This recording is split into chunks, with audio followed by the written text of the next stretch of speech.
안녕하세요. 반갑습니다. 여러분의 역사 완성자 유산입니다. 반갑습니다. 좋습니다. 어디 여러분 즐겁게 한국사 공부 같이 하고 계십니까? 네, 저도 그랬으면 좋겠습니다. 먼저 제가 즐거워야 되거든요. 네, 제가 즐겁게 수업하면 여러분들 같이 따라와 주셨으면 좋겠고요.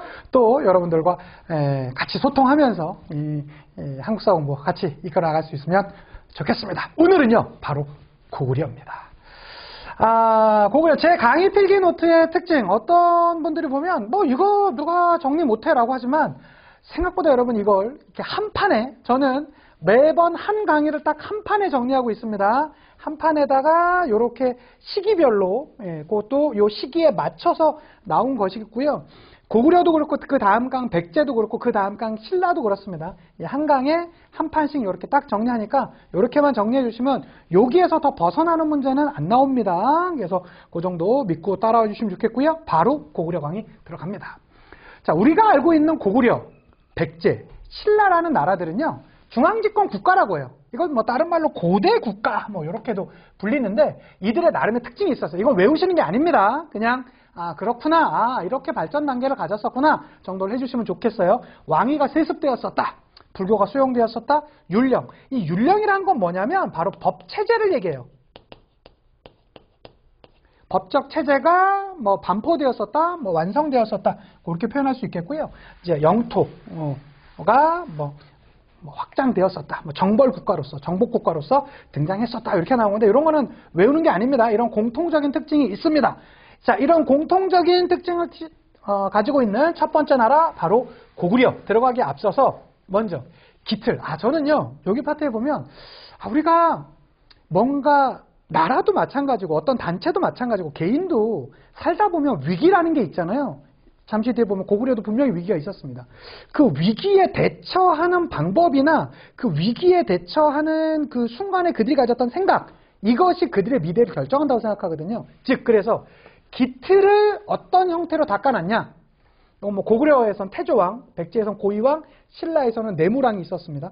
그러다가 바로 전성기로 이어지죠. 이것은 백고신으로 가죠. 근초고 장수, 진흥왕으로 가게 되는데 요 순서 대충 기억해 두시고요. 자, 또 하나 먼저 하나 보자면 전성기 때는 언제나 잘 나가면 왕따예요. 백제가 잘 나갈 때는 고구려랑 신라랑 좀 연합했었고요. 그러다가 고구려가 잘 나가거든요. 또 이들이 잘 지내요. 그러다 또 신라가 잘 나가면 또 이들이 연합해요. 그러한 하나의 공통적인 모습을 보여준다라는 거 먼저 알아두셨으면 좋겠고요. 자, 먼저 고구려 본격적으로 들어보도록 하겠습니다. 고구려는요, 졸본에서 원래 나라를 세웠어요. 그러다가 얼마 안 가서 국내성으로 이동했었고요. 그러다 평양성, 그러니까 남쪽으로 좀 내려간 것이죠. 대동강 언저리에 있는 바로 그 평양성으로 가게 되는데 이게 바로 장수킹입니다. 장수킹. 장수왕 먼저 봐주시면 좋겠고, 자, 혹시 제가 지난 강에 말씀드렸던 거 기억나십니까? 기억나시죠? 그래서 원래는 금화왕이 해모수와 사랑했었던 유아 부인을 너무나 사랑하죠. 그래서 너 좀 와라 라고 하는데 갑자기 아무것도 안 했는데 갑자기 배가 막 불러옵니다. 임신을 한 것이겠죠. 그래가지고 알이 나오니, 이제 주몽 설에 보면 알을 낳았습니다. 근데 그 알을 뭐 너무 불경하다 여겨서 어떻게 해요? 드라마랑은 좀 차이가 있죠. 막 갖다 버리라고 했더니 막 새들이 와서 보호해주고요. 막 말들, 막 그 돼지들도 막 보호해주고 하니까 어떻게? 그러면 뭐 어쩔 수는 없겠다 했더니 잠시 뒤에 알이 찌직 깨지더니 나 주몽 이러면서 이제 태어납니다. 활만 쏘면 다 맞춰. 막 뒤로 쏘고 눈 감고 쏘고 하는데 다 맞춰요. 그래서 원래 주몽이라는 말 자체가 어디서 온 것이다? 바로 아주 신궁, 활을 잘 쏘는 사람한테 붙여주었다라고 하고요. 자, 특히 이 워낙에 형제들이 좀 근데 약간 눈치가 없었나 봐. 막 이런 거야. 야, 너는 어떻게 그렇게 활을 잘 쏘니? 라고 막 형들이 물어보면요. 어떻게 하면 저 관역판을 못 맞출 수 있어? 막 이렇게 하는 것이죠. 가끔 보면 우리 공부하다 보면 그런 애들 있잖아. 야, 너 어떻게 공부 잘해? 그랬더니 선생님이 수업 잘 들었잖아. 근데 어떻게 저 문제를 틀려? 막 이런 애들 좀 있습니다. 눈치는 좀 없었던 것 같아. 그래서 어떻게 형들의 미움을 사서 그가 이주에 내려오고요. 소선호와 만나가지고 결과적으로는 나라를 세웠습니다. 우린 그 나라를 뭐라고 하고요? 고구려라고 하고요. 어디에 세워졌다고요? 졸본 위치 한번 살짝 봐주시고요. 그것이 잠시 뒤에 이제 국내선으로 가게 되는데 초기 고구려는 졸본에서 세워졌습니다. 자, 그러다가 이제 국내성쯤에 이제 국내성 시대의 가장 대표적인 왕이 태조왕입니다. 태조왕은요, 사실은 기록이 그렇게 많이 없어요. 그래서 어떤 의미에서 보면 장수왕보다 우리가 그 국사 교과서 뒤에 보면 왕의 재위 기간으로는 더 길게 나오는데, 사실 이건 그래서 태조왕이 장수왕보다 왕을 더 했다라고 보는 역사학자들은 많이 없고요. 보통 보면 이 당시에 그 기록이 좀 부족하다 보니까 대부분의 모든 업적을 태조왕이 했던 게 아니냐라고 이렇게 얘기를 하고 있죠. 이 고구려는 우리 지난 시간에 배웠던 것처럼 5개의 부족이 연합해서 왕이 돌아갔었거든요. 이때부터, 태조왕 때부터 게르부에서 왕위를 세습하게 되었어요. 이게 이제 특징이고요. 아, 그 불쌍한 옥적 정벌되었습니다. 이때가 태조왕 때가 되겠고요. 자, 그러다가 이제 2세기가 좀 이제 중엽 말게 되면서 고국천왕이 나오게 되는데요. 고국천왕 때는 부자상속이 확립이 돼요. 그러니까 아버지가 아들한테 왕위를 넘겨주는 형태가 되었었고요. 아, 요건 좀 되게 어려운 내용이고, 과거에 이제 막 임용고시 막 이런 데 나왔던 내용인데요. 부적적 오부의 성격을 행정적 오부로 바뀌었다라는 말이거든요. 무슨 말이냐?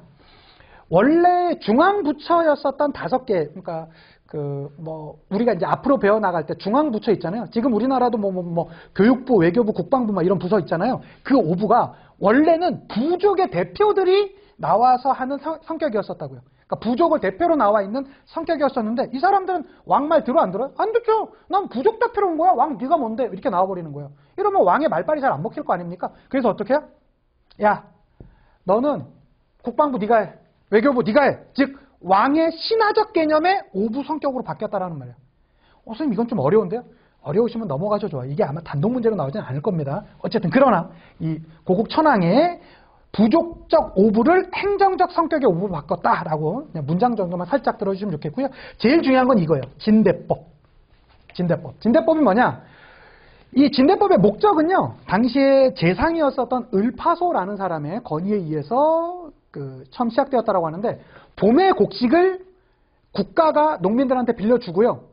그들이 1년 동안 열심히 농사 지은 다음에 추수한 다음에 다시 되갚게 하는 것을 진대법이라고 해요. 목적은 농민들의 몰락 방지입니다. 농민들이 몰락하면 사실은 국가가 세금 거둘 대상이 없어지다 보니까 그런 모습을 보여주었었다. 이 진대법은 진짜 중요해요. 그 이후에 나오게 되는 농민 보호책들, 고려 시대 때 흑창이라든가 의창 이런 것들이 다 여기서 시작돼요. 농민 보호의 가장 대표적인 법이 진대법. 누구? 고국천왕 때 있었다. 봐주시면 좋겠고요. 자, 3세기 때는 동천왕인데, 이 왕이 좀 약간 약했어요. 그래서 중국에, 요 당시 중국은요, 3세기 아닙니까? 위진남북조 시대예요. 위진남북조 시대는 우리 삼국지 좋아하시잖아요. 예, 위촉오 할 때 삼국지. 그 위에요. 조조가 세운 위에요. 그 위에 관구검이라는 사람이 공격해와요. 그래서 실제로 이 동천왕 피난도 가고 막 그렇게 돼요. 예, 되게 어려움을 겪지만 그 다음에 이제 다시 다 회복을 하죠. 그러니까 동천왕이 참 왕이지만 좀 불쌍한 게 업적이 중국으로부터 공격받았다가 끝이야. 예, 이렇게 이제 관구검의 공격을 받았었다. 봐주시면 좋겠고, 미천왕 4세기 가면서 미천왕이 나옵니다. 서안평을 점령했다라고 하는데, 서안평이라는 지역이 어디냐면 우리나라 지도가 이렇게 대충 있다라고 하면, 요강과 요강 혹시 구분하실 수 있겠어요? 요강이 압록강이고요. 요강이 두만강이거든요. 이 압록강 서쪽에 있는 지역 일대를 서한평지대라고 합니다. 사실 요건 되게 깊은 내용이에요. 요까지 모르셔도 되는데, 어쨌든 요 서한평지대 일대까지 점령을 했다라는 거 봐주시면 좋겠고, 그 다음에 사군이었었던 낙낙이라든가 대방 같은 국가들을 축출했었다. 그런 거. 미천왕 요 정도 봐주셨으면 좋겠고, 그 다음이 고국원왕이에요. 불쌍한 친구야. 이 고국원왕은 예전에 혹시 여러분 그 드라마 중에 근초고왕이라는 드라마가 있었습니다. 제가 그 역사 드라마 덕후거든요. 정말 많이 아주 너무 재밌게 보고 있는데, 재밌게 봤었죠. 그리고 아마 제가 앞으로 하는 강의에서 자주 그 썰들을 좀 풀어드릴 겁니다. 거기 보면 이 고국원왕이 이름이 사유예요. 이종원 씨가 그 역할을 맡았었고, 당시에 가무성 씨가 근초고왕의 역할을 맡았었는데, 이 둘이 평생의 라이벌이야. 누구랑 누구가? 근초고왕과 고국원왕.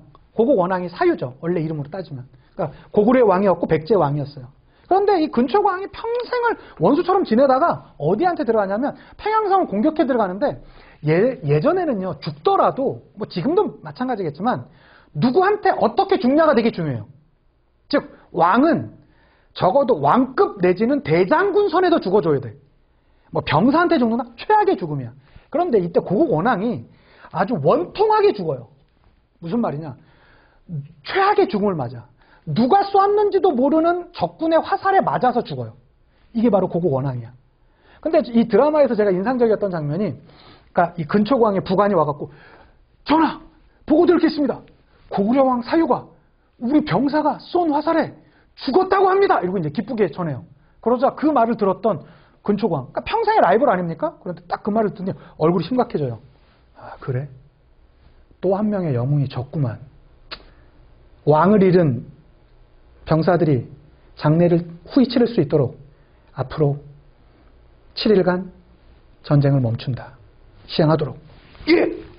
저는 만약에 그 장면 보고, 야, 죽었어! 자, 그럼 총공격! 이렇게 나올 줄 알았는데, 뭔가 이 옛날에는 그 전투도 좀 그러한 모습이 있었던 것 같습니다. 참, 근초광 그 전체 드라마에서 가장 좀 인상적인 장면이 아니었나 싶은데, 이게 사실은 역사적인 내용으로도 되게 중요해요.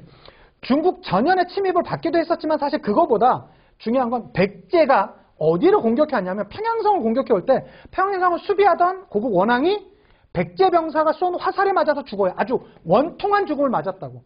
그때가 누구야? 근초광 때. 우리가 다음 강 배울 백제의 최전성기를 이끌었던 왕이 바로 이 근초광이죠. 그 가치에 있었던 왕이 고국 원왕입니다. 자, 이런 상태에서 위기 상황이죠. 국가 최고 위기 상태예요. 저같이 흥분자라는 사람은요, 일로 와! 근초광! 이러면서 칼 들고 뛰어나갔을 거야. 그러니까 나 같은 사람 큰일을 못했겠지. 근데 소수리망은요, 그 체제를 안정시킵니다. 그래? 지금 위기입니다. 이런 위기 어떻게 해야 되겠습니까?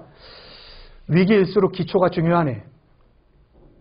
기초가 뭐겠습니까? 바로 교육이죠. 태학 설립. 교육.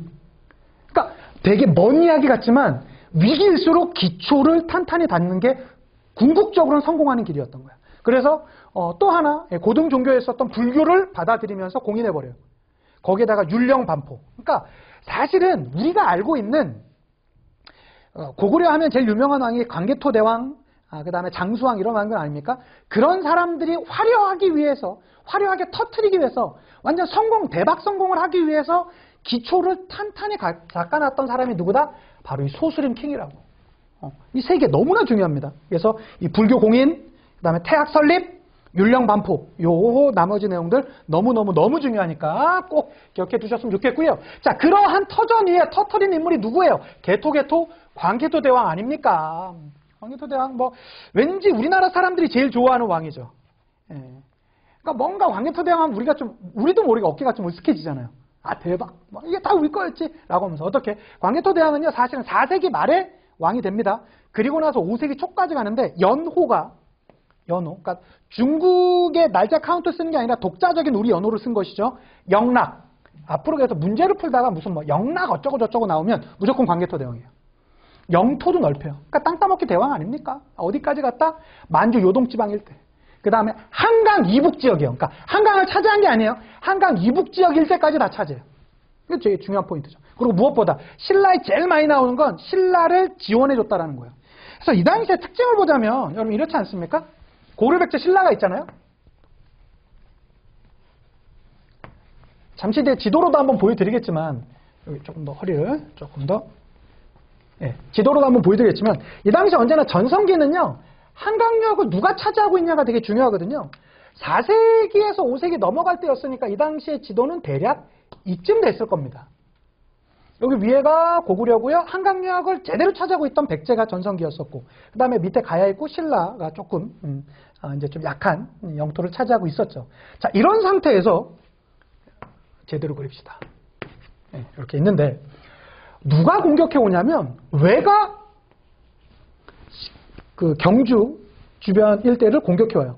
그러니까 이때 왕이 누구냐면 내물왕인데요. 내물왕이 광개토 대왕한테 이렇게 선언합니다. 야, 지금 나 왜가 쳐들어와가지고 이 왜구들이 쳐들어와갖고 나 죽게 생겼어. 나 안 도와주면 니 곧 멸망할 것 같은데 나 멸망하면 너 만만치 않은 백제 혼자 상대해야 된다. 나 좀 도와주지? 라고 해요. 그래서 어떻게 하냐면 광개토 대왕이 그 얘기를 듣고 인정을 했던 것 같아. 그래? 라고 해서 5만의 군사를 보내서 이쪽에 있는 왜군을 섬멸시켜버려요. 힘이 남아. 광개토 대왕은 또 힘이 좋잖아. 그래서 어떻게? 요 가야 지역 일대까지 영향력을 확대하면서 전기가야 연맹이 후기가야 연맹으로 바뀌게 됐는데 영향을 주었던 인물이 누구다? 광개토 대왕이야. 즉 관계토대왕의 시험 문제 나오면 뭐가 중요할까요? 신라를 지원해줬다. 이거 너무 중요해. 그 증거가 있어요. 그게 바로 호우명 그릇이야. 호우명 그릇은 호총에서 발견된 그릇인데요. 여기 보면 당시에 광개토대왕의 영향력을 확인할 수 있는 가장 대표적인 것이 바로 이 호우명 그릇이라고 할 수 있겠습니다. 기억해 두셔야 돼요. 자, 광개토대왕이고 이 광개토대왕의 아들이 누굽니까? 장수킹. 장수킹이 왜 장수킹일까요? 장수킹이 왜 장수킹이야? 오래 살아서. 왕만 78년을 해요. 대박 아닙니까? 왕만. 당시의 평균 연령은요. 지금 사람들의 3분의 2가 채 안 됩니다. 평균 연령이 한 40대 중반밖에 안 돼요. 지금과는 달라요. 의료 시스템이 거의 없던 시스템이니까. 근데 왕만 78년을 해. 그럴 정도로 오래 살았어요. 그러니까 스태미너가 워낙에 대박이야. 이 장수왕의 아들이 그 유명하죠? 누굽니까? 쪼다. 뭔가 이렇게 한국 사람들이 약간 바보, 자기 거 못 챙기는 바보. 아이, 저 쪼다! 막 이렇게 얘기하잖아요. 이거 사실 잘못 쓴 말이야. 왜요? 그러니까 사람들은 그렇게 얘기해요. 야, 저 쪼다. 아유, 야, 바보야. 야, 이 쪼다야. 너 조금만 더 살았으면 너도 왕 했을 텐데 왕도 못하고. 왜 그냥 장수왕은 자기 손자한테 물려주거든요. 쪼다가 죽었기 때문에. 그러니까 아유, 바보 같은 놈, 이 쪼다 같은 놈. 이렇게 해서 이제 쪼다라고 하는데 사실은 저는 쪼다를 위한 항변을 하고 싶습니다. 쪼다의 잘못이 없어요. 쪼다는 평균 연령보다 훨씬 더 살았어요. 그런데 가장 안타깝게도 태어났더니 전 세계에서 가장 스태미너 좋은 아빠가 자신의 아빠였을 뿐인 거야. 근데 조다가 막 노안으로 막 이렇게 죽어가는데 갑자기 아버지가 문 발차고 들어오더니 야, 전쟁터 나가자. 뭐 이러고 있으니까 장난이 아닌 거죠. 아빠 나 죽을 것 같아. 이러고 있고 막. 여러분 이건 진짜 이건 조다 잘못입니까 이게? 태어났더니 아빠가 장수왕인 걸 어떻게 하라는 거야. 어쨌든 조다 씨 들어가시고요. 자, 어쨌든 장수왕은요. 자신의 아버지 광개토대왕을 너무나 사랑했습니다. 그래서요. 광개토대왕 능비를 만들죠. 뿐만 아니라 남하 정책을 펼쳐요. 이제는 더 이상 북쪽에 우리가 영향을 갖는 것보다 한반도 남쪽으로 가야 된다라고 하면서 평양으로 천도를 합니다. 이걸 남하 정책 내지는 남진 정책이라고도 표현합니다. 그래서 427년에 이거 연도를 외우지 마세요. 어쨌든 5세기 초에 천도를 하는데 한강을 차지했던 건 5세기 말이에요. 즉 한 50여 년 가까이 걸려요. 그래서 그것을 차지한 다음에 충주 고구려비 내지는 중원 고구려비라고 하는 그 비석을 세웁니다. 그래서 광개토대왕이 세운 비석이 두 개인데 첫 번째 초기에 세웠었던 광개토대왕 능비는 자신의 아버지 광개토대왕의 업적을 기리면서 세웠던 비석이고요. 본인이 한강역을 차지하고 나서 지었던 것이 바로 충주 고구려비예요. 근데 또 이렇게 설명드리면 어떤 친구들이 그렇게 얘기해요. 선생님, 충주가 왜 한강을 차지했던 증거입니까? 이렇게 얘기하는 친구들이 있는데요. 한강이 이렇게 있고 이렇게 있거든요. 두 개의 강이 남한강과 북한강이 합쳐서 한강이죠. 여기가 제가 사는 양수리잖아요. 전 양수리 좀 옆에 덕소에 사는데 여기가 두물머리, 양수리 아닙니까? 두 길이 합쳐져서 양수리라고 하는 것인데 여기 남한강의 그 거의 시작쯤에 있는 대표적인 도시가 충주예요. 충주가 지금은 육상교통이 발달하면서 많이 쇠락해서 그렇지 한때는 이 내륙에 걷어졌던 세금이 전부 다 충주로 모였어요. 거의 다. 그래서 내륙에서 거의 제일 큰 도시가 충주였었습니다. 충청도가 왜 충청도인지는 아시죠? 청주가 가장 대표적인 도시가 충청도예요. 그 전라도는 전주 나주, 경상도는 경주 상주, 강원도는 강릉 원주 이렇게 되는 것이거든요. 한때 어쨌든 이 충주가 너무나 큰 도시였었다고. 즉 남한강의 가장 대표적인 도시가 충주였었다. 즉 한강역을 차지했던 것을 보여주는 가장 상징적인 것이 바로 누구다? 장수왕 때다. 이거 기억해 두셔야 됩니다. 뿐만 아니라 이것도 은근 많이 나오지. 중국의 남조와 북조와 각각 교류해요. 특히 우리가 다음 시간에 볼 백제 같은 경우는 주로 남조와의 교류가 많았거든요. 그러니까 중국이 이렇게 있으면 이런 상태에서 있으면요.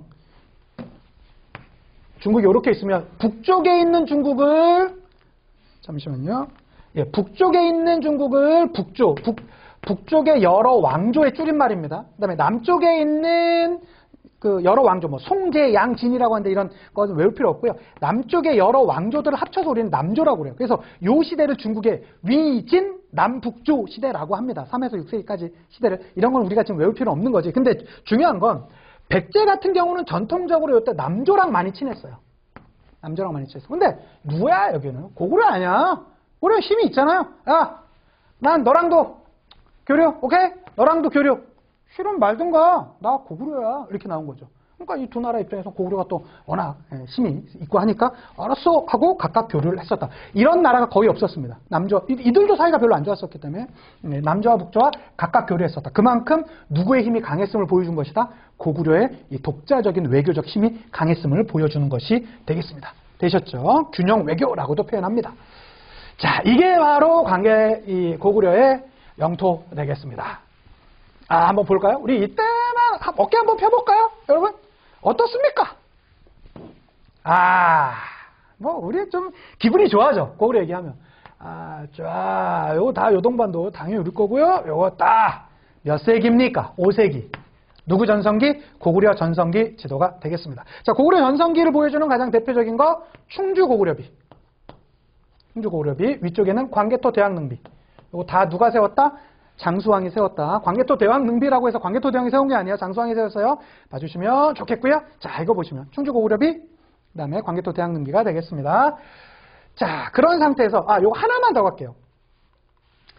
요 것이 세워지고 5세기에서 제 그 강의 필기 노트에는 5세기까지만 나와 있고 6세기는 없을 텐데 6세기 하나만 적어 놓으실래요? 6세기. 그 시기적으로 잡아주시고 온달. 우리가 알고 있는 바보 온달과 평강공주 그 설화 있죠? 근데 온달은 사실은 고구려의 장군이었습니다. 그래서 이 온달 장군이 뭐 실제로 많이 활약했던 시대가 6세기다. 그 정도 하나만 더 기억해 두시면 좋겠고요. 자, 그 다음에 7세기로 갑니다. 7세기까지 고구려는요, 대박이었어요. 특히 누구? 수나라. 수나라는 중국 전역을 위진남북조 시대에 통일했던 나라거든요. 수가 고구려를 침공해 왔습니다. 여러 차례 침공해 오는데 특히 이때 수나라 양제 같은 경우는 몇만을 데리고 왔대요? 113만 대군. 대박 아니야? 113만. 이게 뭔가 중국 삼국지 같은 건 읽어도 뭐 100만 넘는 거 이런 걸 너무 좋아해. 어쨌든 113만을 데리고 막 왔고 해도 우리가 다 막아내죠. 가장 그 중에서도 대표적인 것이 뭡니까? 살수대첩입니다. 612년에 살수에서 우리한테 누가 있었습니까? 지문덕, 을지문덕 장군께서 막아내시는 아주 엄청난 모습을 보여주셨죠. 그 이후에도 이제 몇 차례 안 돼. 결과적으로 수나라가 얼마 못 가서 망해요. 왜? 무리한 고구려의 원정, 그 다음에 대우나 뭐 이런 걸로 인해서 어쨌든 망하게 되고요. 그 이후에 등장했던 게, 그러니까 결과적으로는 앞으로 다시는 수나라 너네 쳐들어오지 마라라고 해서 천리장성을 축조하고 있는데, 선생님 근데 제가 공부해보니까 천리장성 축조가 당나라 침략 대비라던데요? 왜 그러냐? 이걸 쌓고 있는데 수나라가 멸망한 거야. 근데 안 쌓을 수는 없잖아. 또 중국 애들이 또 쳐들어올 수 있으니까. 그러다 보니까 천리장성의 축조의 목적이 수 다음에 등장했던 당나라 침입 대비로 바뀌어버려요. 어쨌든 수의 공격을 막아낸 이후에 이 천리장성을 축조했었고요. 자, 하나 더 가면 천리장성이라는 단어가 여러분이 공부를 하시다 보면 한국사에서 2번이 나옵니다. 고구려의 천리장성은 여기 요동반도 일대에 쌓았던 천리장성이고요. 그 이후에 고려가 쌓았던 천리장성은 이렇게 쌓았던 천리장성이에요. 우리나라 역사, 한국사에서 천리장성이 2개가 나와요. 그래서 요 천리장성은 고구려의 천리장성입니다. 구분해 두셔야 되겠고요. 자, 이 천리장성 축조 과정에서 최고의 자리에 올랐던 인물이 있습니다. 그가 누굽니까? 연개소문입니다. 연개소문은요, 기본적으로 좀 금수저 집안이에요. 아버지부터도 이 망리지. 이 망리지라는 게 뭐냐면 지금의 총리, 좀 수상, 재상 같은 역할을 했던 사람인데, 연개소문은 실제로 자신이 구테타를 일으켜서 왕도 갈아버리거든요. 그래서 나는 그냥 망리지 하면 좀 뭔가 문제가 있는데 난 앞에 대 붙이는 게 어때? 그래서 대망리지예요. 대망리지와 같은 모습을 보여주었었고요. 자, 그러한 과정 가운데 또 중국이 어쨌든 참 이놈들 우리를 못 잡아먹어서 안달이야. 또 들어와. 당나라가 고구려 또 쳐들어와요. 이때 누굽니까? 안시성에서 누가? 조인성 씨가 막아내시잖아요. 이게 뭡니까? 안시성 전투. 뭐 사실은 당시에 그 영화상에서는 그러니까 어쨌든 조인성은 뭘 해도 멋있어. 참. 어쨌든 양만춘 장군으로 나오는데요. 이 드라마에서 보면 또 몇몇 역사학자들은 사실 이 안시성 전투 자체에서 양만춘이 아니다라고 말씀하시는 분들도 있긴 하지만 조금 더 많은 쪽에서 이 안시성 전투는 양만춘 장군이 막아낸 것이다라고 많이들 보고 계시죠. 어쨌든 여기서까지 막아내요. 그러니까 여기 포인트가 뭐냐면 그 전까지도 신라가요. 야, 우리 지금 한반도 안에 있는데 너네랑 좀 연합하는 게 어때라고 하는데 당나라 어디서 듣보가 야, 안 꺼지냐? 우리가 고구려 니네 힘이 필요할 것 같아? 우리 독자적으로도 고구려 같은 경우는 제낄 수 있어 라고 하고 들어와서 공격을 하죠. 근데 여기서 져버리잖아, 당나라가. 그래서 어떻게 돼요? 안 되겠네. 잠깐만, 야, 춘추 다시 오라고 그래. 김춘추 다시 오라고 그래. 김춘추가 와요. 딱 이때 타이밍이 좋았어. 그래서 여러분, 인생은 타이밍이에요. 그러니까 뭔가 우리가 뭐 협상을 하든가 필요할 때 어느 타이밍에 가냐. 그러니까 뭐 어떠한 화술이라든가 어떠한 조건을 내서냐도 중요하지만 사실은 인생은 타이밍이다. 마찬가지죠. 이때 신라 입장에서는 고구려랑 싸웠는데 당나라가 고구려한테 져버린 거예요. 그러니까 당나라도 뭔가 한반도 안에서의 세력과 연합해야 된다는 필요성이 있었고, 그것으로 인해서 나당연합이 체결이 되었습니다. 이건 뭐 김춘추의 뭐 외교 뭐 이렇게 얘기를 하죠.